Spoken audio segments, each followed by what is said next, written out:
Halo teman-teman, selamat datang kembali di channel Richard Darmawan. Di kesempatan hari ini di hari Kamis tanggal 14 Juli, kita akan membahas saham-saham yang ada di Indonesia secara khusus menggunakan pendekatan analisa teknikal.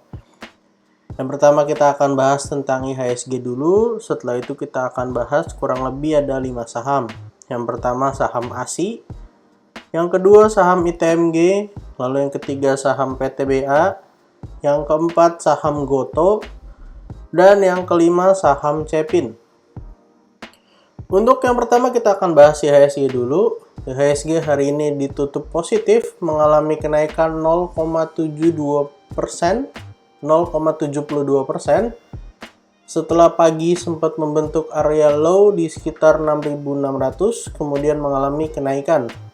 Untuk resisten terdekat dari IHSG berada di area 6.715 yang sudah kemarin dites untuk breakout tapi ternyata gagal. Selain gagal breakout karena resisten, IHSG potensinya juga akan menghadang area MA200 ya teman-teman. Seperti yang kita ketahui, area MA200 menjadi sebuah area yang cukup kuat untuk melihat tren. Apakah trennya masih mengalami kenaikan atau sedang mengalami penurunan karena koreksi. Untuk area support terdekat dari IHSG kita bisa lihat kalau misalnya besok mengalami penurunan, ada potensi lagi untuk menguji area 6.500 sampai 6.466 ya teman-teman.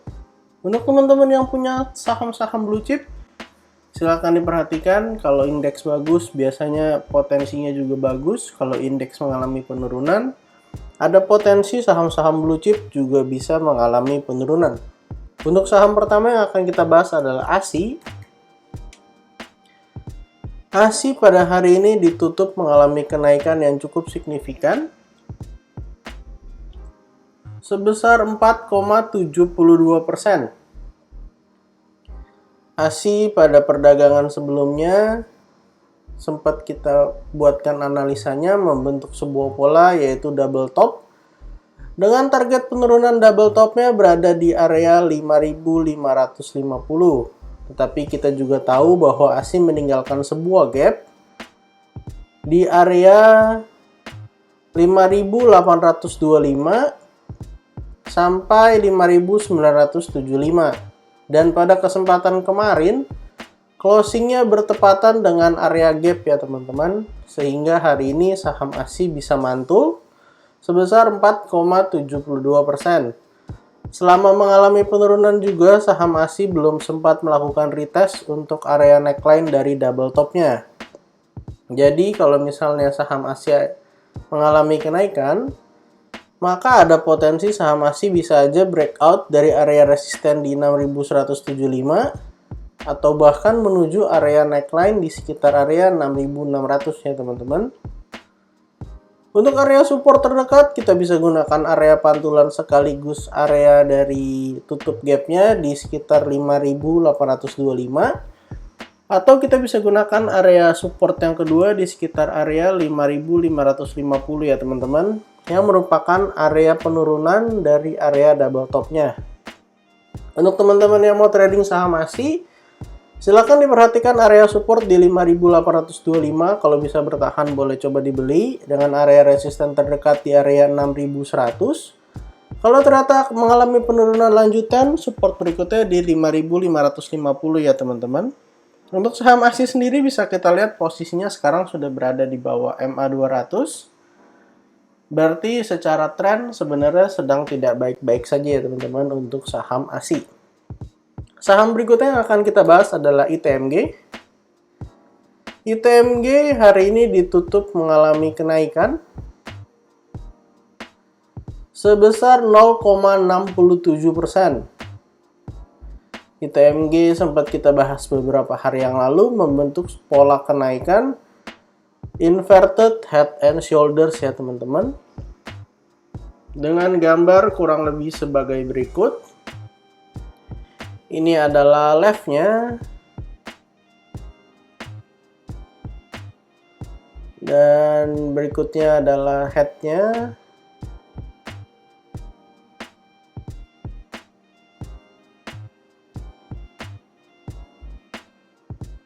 menyentuh area low di 30.000, lalu di sebelah kanan ini adalah right-nya.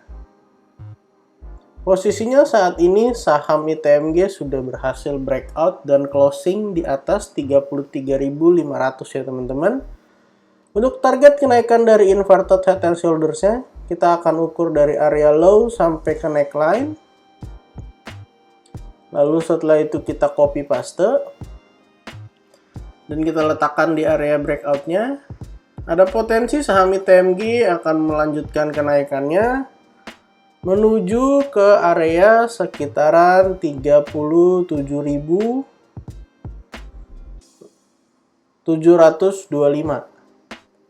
Sebelum menuju ke area sana, tentu ITMG harus bisa breakout dulu dari area support di sekitaran 36.400.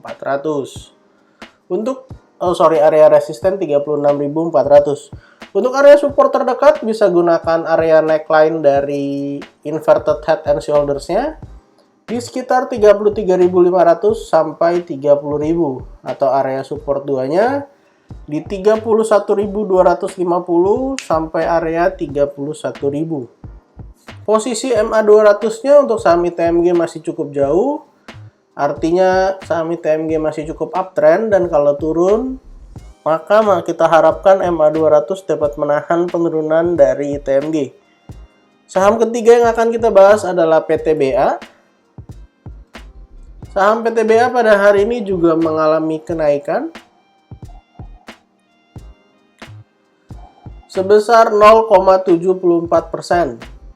Dengan area support 1 berada di kisaran area 4.000 sampai 3.940. Untuk area support 2 di 3.890 sampai 3.850. Saham PTBA ini ada potensi membentuk double bottom ya teman-teman. Dengan ini area bottom yang pertama, dan di sebelahnya area bottom yang kedua. Double bottom ini akan terkonfirmasi jika saham PTBA bisa breakout area resisten di sekitaran 4.170. Kalau misalnya bisa breakout area 4.170, untuk target kenaikan saham PTBA, kita akan ukur dari area low yang ada di bawah sampai ke area neckline. Kemudian kita copy paste. Kita letakkan di area breakout-nya. Kalau misalnya bisa breakout dari double bottom, maka untuk semua gap sudah pasti akan ditutup, serta akan membentuk area di sekitar 4.700 ya teman-teman, untuk target kenaikan dari saham PTBA. Secara tren, saham PTBA juga masih uptrend, bisa kita lihat dari area MA200-nya yang masih cukup jauh. Untuk saham keempat yang akan kita bahas adalah saham Gotoh. Saham Gotoh pada hari ini berhasil mantul dari area supportnya di 320. Saham Gotoh sendiri sempat kita analisa membentuk pola double top dengan area neckline di sekitaran 344 dan target penurunan berada di area 272. Tapi ternyata saham Gotoh berhasil tertahan di area 320 sebanyak 2 kali. Kalau misalnya saham Gotoh bisa breakout dari area resisten di 356, malah ada potensi saham Gotoh akan membentuk double bottom ini ya teman-teman. Dimana hari ini bisa kita lihat saham Gotoh sudah berhasil mantul dari area supportnya. Ini adalah bottom yang pertama. Dan ini adalah bottom yang kedua. Jadi kalau misalnya bisa breakout dari area 356, tentu ada potensi akan menguji area neckline di 366, lalu dapat melanjutkan kenaikan menuju area resisten yang ada di atasnya di sekitar area 400-an. Jadi untuk teman-teman yang mau beli saham Gotoh, kalau berada di area support di sekitar 324 sampai 320, maka boleh coba dibeli. Kalau ternyata jebol, boleh coba cut loss dulu. Resisten terdekat di 356, kemudian 366. Untuk saham terakhir yang akan kita bahas adalah saham Cepin. Saham Cepin hari ini juga ditutup mengalami kenaikan sebesar 3,98%. Saham Cepin pada beberapa hari yang lalu sempat kita analisa membentuk sebuah pola inverted head and shoulders. Kalau bisa breakout dari area 6000 ya teman-teman. Untuk area support terdekat dari saham Cepin, support satunya di 5750 sampai 5625. Lalu area support 2-nya berada di kisaran area 5425 sampai 5300. Untuk teman-teman yang mau beli saham Cepin, silahkan diperhatikan area supportnya. Kalau yang mau buy on breakout, boleh tunggu konfirmasi, bisa closing di atas area 6000 ya teman-teman. Kalau misalnya kita berandai-andai saham Cepin bisa jebol area 6000, maka target kenaikannya kita bisa ukur dari area low yang ada di bawah sampai ke area neckline. Kita copy paste, kita letakkan di area breakout di 6000. Maka ada potensi saham Cepin dapat mengalami kenaikan sampai area sekitar 7200 ya teman-teman. Dengan catatan breakout dari area 6000. Untuk posisi MA200, hari ini sudah berhasil closing di atas MA200. Kita harap bisa terus melanjutkan kenaikan, breakout area 6000, kemudian menuju area resisten di sekitar 6500-an. Kemudian menyelesaikan target kenaikan ke area sekitar 7000-an. Jadi total pada kesempatan hari ini kita ada bahas IHSG dan kurang lebih ada 5 saham. Saham ASI, saham ITMG, saham PTBA, saham Goto, dan yang terakhir adalah saham Cepin. Disclaimer all untuk semua saham yang saya sebutkan pada kesempatan hari ini. Bukan ajakan menjual atau membeli, bukan juga rekomendasi. Semua ditujukan untuk analisa dan edukasi. Silakan teman-teman analisa lagi. Kalau saham-saham tersebut ternyata menarik, boleh coba di entry. Kalau ternyata tidak menarik, silahkan di skip aja dan cari saham lainnya. Jangan lupa support channel ini dengan cara like, comment, share, dan juga subscribe. Kalau teman-teman punya pertanyaan atau saham-saham yang mau dianalisa, silakan tuliskan di kolom komentar. Terima kasih, sampai jumpa di video berikutnya.